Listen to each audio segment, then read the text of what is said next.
Teng Leong Toh Kiong milik marga Teng yang terletak di Jalan Dr. Emisa, Lorong Cinta Damai menggelar ritual HUT Dua Dewa Jumat 14 Maret 2025.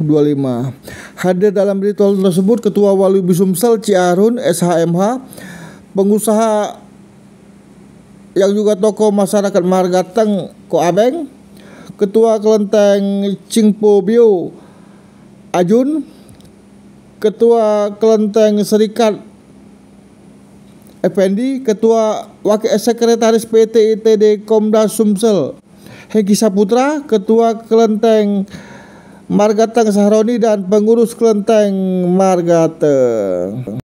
Hari ini di Kelenteng Leong Toh Kiong Marga Teng ada acara apa, Bro? Acara hari ulang tahun Dewi Kuan Im sama Sen Sing Jongkun.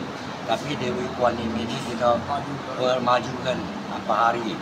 Jadi sekalian sama Sen Sing Jongkun. Jadi dua dewa hari ini? Ya, dua dewa.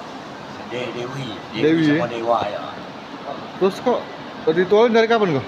Hah? Ritualnya dari jam berapa tadi? Dari jam 6 pagi tadi cingking. Cengkeng. Sekarang jam 11 cok siu. Nanti jam 1 kopun. Dirayakan berapa kali kalau Dewan Kuan Im? Kalau di Ida ketemu hari bulannya double, cuma sekali. Itu. Oh, sekali tiap ya? Tahun ya. Tiap tahun kok? Harapannya kok? Harapan ya Margateng ini kasih kesehatan semua seluruh Margateng, ya hidup makmur sentosa, bisa jadi satu lah Margateng itu, dan Indonesia harap maju terus, hidup makmur dan sentosa.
将临时保存系统出系统，发出的系统